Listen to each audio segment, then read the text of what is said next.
doing, everybody? This is your boy Sid, the RC guy, and we're here at beautiful Copar Hobbies Town, as we do so many times. Now I'm here with my good friend Tom. Tom, how are we doing today? I'm doing great today. He's doing great Thanks, today. Sid. That's what we like to hear. And you guys are probably wondering why we're here. We are here to teach you guys how to, well, Tom is going to teach you and me, because apparently I'm doing it really wrong, how to properly clean airbrushes.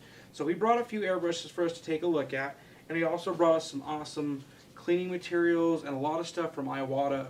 Really great brand, great products. Tell us just real quick the 3 airbrushes you have.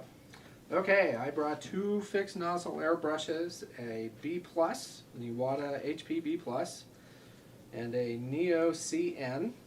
So this is like a Ferrari, and this is like a really nice mid-size car. Honda Civic is what he's trying to say. Okay, that'll do. And I also brought everybody's favorite workhorse, the Iwata HP CS Eclipse 4500 double action internal mix gravity feed airbrush. I own 2. Yeah, this is a lot of people's airbrush of choice. Does a really fine job at the low end and will spray a rather larger spray pattern, and they're virtually indestructible. Perfect. And then tell us about the cleaning kits we have here. I know that you brought a couple things for us to show us Sure did. the best ways to clean with. Yes, well, I have the stuff I've been using, which is very well loved, but I brought some new stuff so you can see what it all looks like in the package. First of all, we've got this wonderful Iwata cleaning mat. Great stuff. They have them here at Copar. It's nice, it's soft, it's flexible, so if you drop parts on them, they're not going to get mashed up, and they're not going to bounce away. That's probably one of the best parts. It also has this nice, great big lip, which will catch little parts that roll off, like springs and nozzles and needle chucking nuts, which we'll be talking about later, because, you know, don't want to lose your nuts. That's always a bad thing. Don't want to lose your nuts. And so, yeah, these lips are great. And actually, if you're working on anything that has little parts like gaming minis or RC cars with springs and little screws, or models with photo etch parts, these work great for that too, because they'll keep stuff from rolling off and it won't get lost. Perfect. So, got that. We also have this wonderful Iwata cleaning kit. Everything you need to clean your airbrush right here inside. I got an open one. We'll run through this real quick. One of the cool things that comes in it is this Iwata magnifier. You know, needles, a tip of them is teeny tiny. Nozzles are these little bitty things. And, you know, for most of us in the aging demographic, we're not going to be able to see that with the naked eye. But you can with this. Nice. This is the Iwata magnifier. So we can take a close look at our needle and nozzle, make sure it's not bunged up. So we got a great big 30 power lens and a nice bright white LED. And then it also has this little 60 power lens for a super close-up look. And you can flip over onto the nice blue LED, and then you can look through the 60 power lens and not see all white, but a nice blue tint on all the stuff you want to look at. Might have to get one of those for my grandma. Oh, and they are available separately. Nice. You can get them without the cleaning kit. Also included, we got a nice big bundle of pipe cleaner-like devices. And these are great for cleaning airbrushes because they're high quality and they don't leave little fuzzies behind. They look just like the hobby store ones. What's the difference? I'm kind of leading into something here, folks. I see. Well, I used to make cool projects in elementary school. yes. Flashback.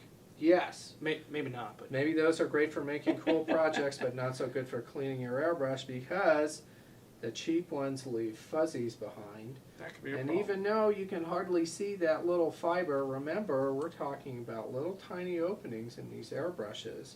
And these little fibers are going to look like a school bus to the openings in the airbrush. So you always want to use high quality stuff. You want to make sure you get it. Also included is a fixed nozzle wrench from Iwata. So it's a nice big thing you can hold on to, rolls nicely in your fingers for taking the nozzles off. This fits right on the end of fixed nozzles. You also get a bottle of Iwata's cleaner. If you got some dried paint on there, you can soak all metal parts in this. That's not the air valve. And give it a few minutes and it'll break that paint up, and then you can easily wipe it away. Also included are 3 of these nice interdental brushes. And these work really good for getting into the little tiny channels inside the airbrushes to get all that accumulated paint out. So you get 3 of these, and they're solvent proof. Nice. So you can use them with lacquer thinner and nail polish remover. Also included, you get a nice brochure written by the good folks in Portland that takes you through cleaning your airbrush, which is something that's incredibly essential, because if you don't keep your airbrush clean, it's not going to perform for you. You will not have a good time and think you wasted on your money on this piece of crap. Well, it's not. And you know, when there's something wrong with your airbrush, it's probably an easy fix and something you did. Yeah, good thing he didn't look at my airbrushes. He would have yelled at me and we'd have been here a lot longer. Yeah, let's not do that. I'm sure that's not fit for public consumption, Sid. No. But this nice brochure, wonderful color pictures, very informative, tells you how to go through your airbrush. Also included, you get a pack of these studio wipes, which are Medea's airbrush cleaner in a wipe, and you can use it to wipe down the outside of the airbrush with fresh paint on it and wipe down all of your creative surfaces. And these are available separately as well. If you use up all the expendables and don't want to have to pay the 28 some bucks to get a whole new kit, they do make a cleaning kit refill pack that has all the expendables in it. Bottle of cleaner, the bundle of pipe cleaner like devices, the 300 dental brushes. You get the brochure again, and you also get the pack of studio wipes. And this is much less expensive than the whole kit is, although it doesn't come in this really nice plastic case, which can be repurposed. Nice. So these are Iwata's cleaning products. Well, you guys, there you have it. We're going to bring the camera in and let him do what he does best. All right, got a couple of different airbrushes to clean today. We have a floating nozzle Eclipse CS. We'll be taking this apart a little bit. And we have a fixed nozzle Neo CN. My favorite. We'll be taking this apart a little bit too. So just for starters, a few things to remember now. There's cleaning between colors and then cleaning at the end of the day when you're all done.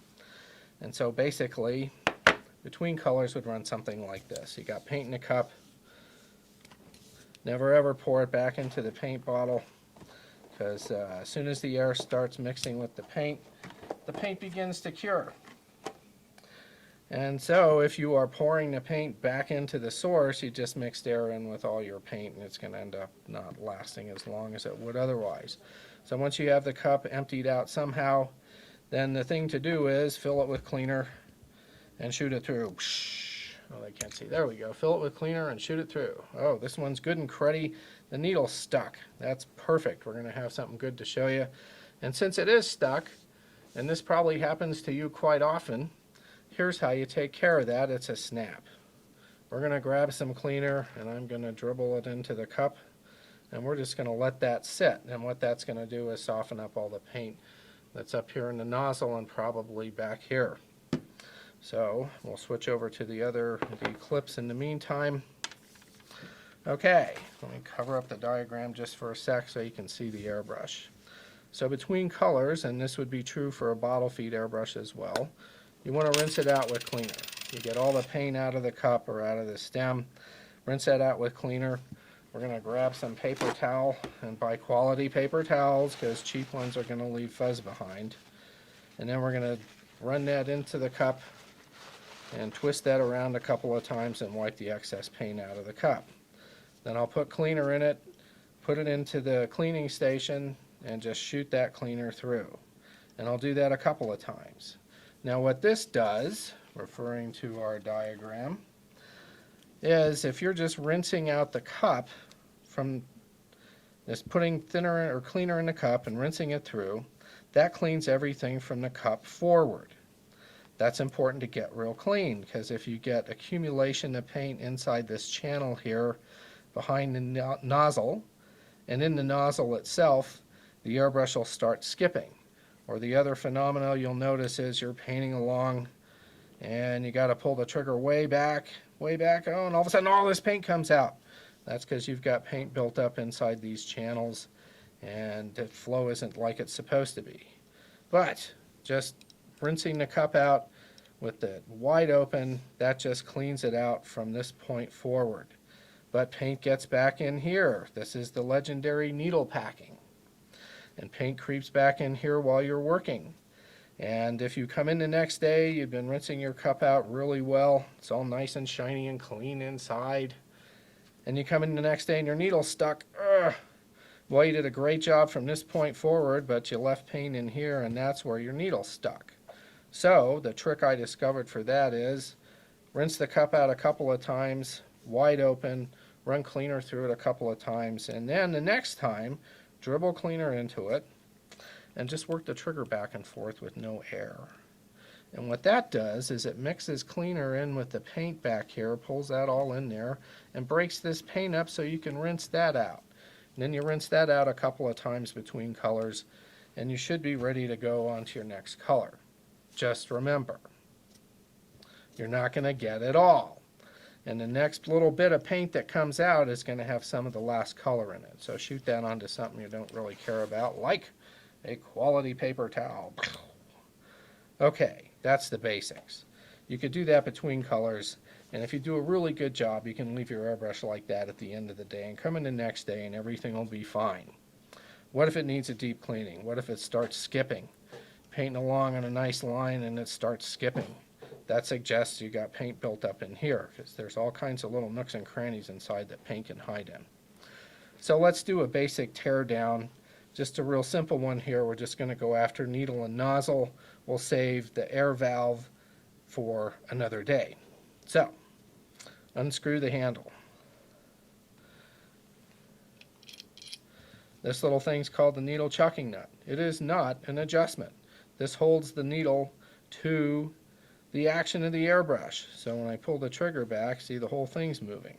Common mistake. You clean your airbrush, you put it back together, you forget to tighten this.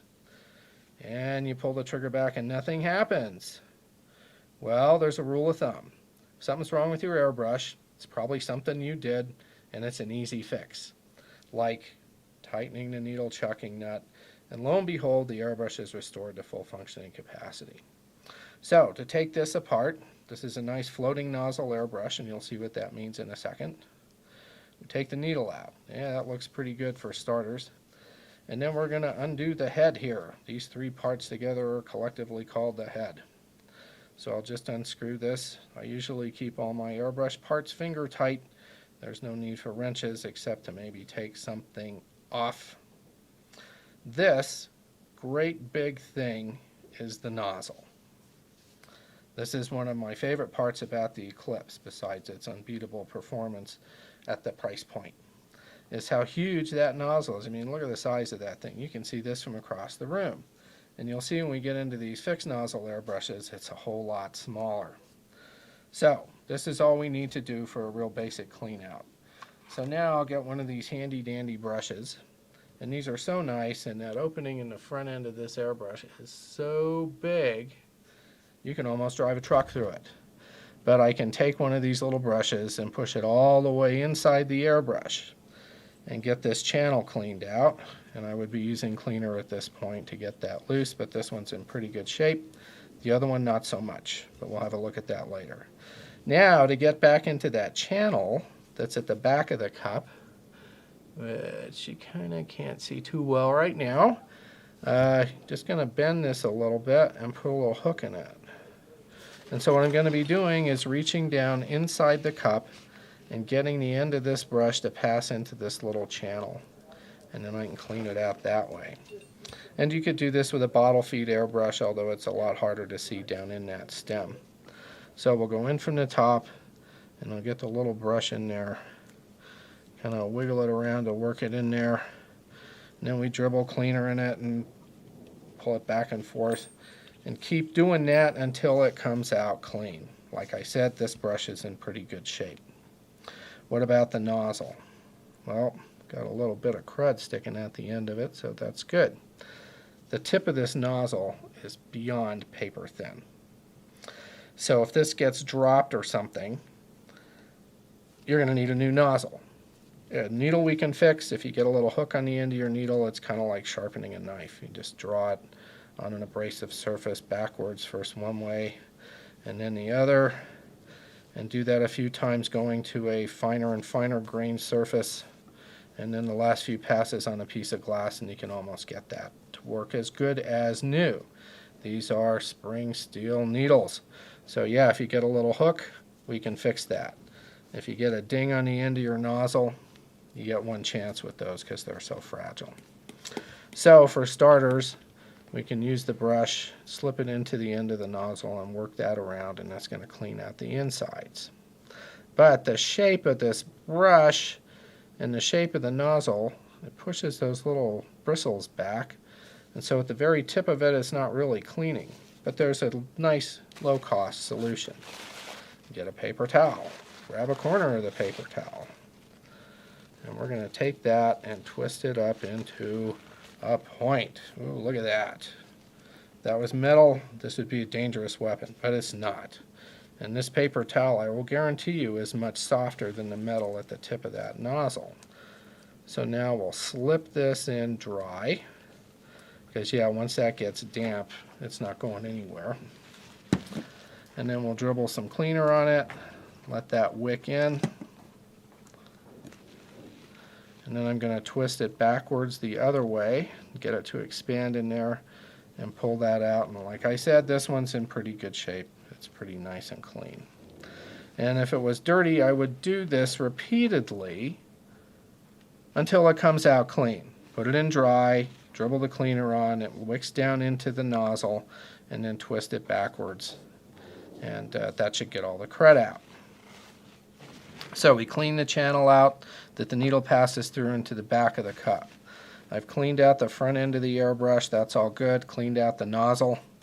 And what I'll do also is look down through all these channels and passages and make sure that it looks clean. So if we could get close enough to see this, if you look down into this nozzle, maybe hold it up to the light, you should be able to see all the way through it, and nice shiny metal all the way through on the inside. And the same with the airbrush. Look down through the airbrush, which I'm doing right now, and all the little channels should be nice and round, because if they're not, if there's a little bump in it, you still got some crud in there you need to get out. So yeah, you've got to keep your airbrush clean. So, putting it back together. Well, before we do that, let's talk about lubing the airbrush. We got this super lube here. Iwata super lube. It's not silicone, it's non-toxic. This will not interfere with the paint whatsoever. And I noticed that when I use this, it seems to clean up faster, at least the first few times, until the lube gets worn off. So some people will lube the whole front end of the needle, maybe the first third, and then slip it in through the back. My thought on that is, well, you got this O-ring back here that makes a pretty good seal on the needle. So as you're pushing that needle in through that O-ring, all the lube is going to end up on the back side. We'd rather have it on the front side. So I'm going to do something that's not quite so recommended by some folks, and we're going to introduce the needle to the airbrush through the front. And so what I'm going to do is push this in until I got enough where I can grab it at the end here. And we'll just grab some lube. I'll put some on my finger. Non-toxic, right? It only takes a little. This will last a very long time. And then we're just going to lube up the front. Ouch. And yeah, they are sharp. I'm just going to lube up the front end of the needle. That should be plenty. Wipe off the excess. Now I'm going to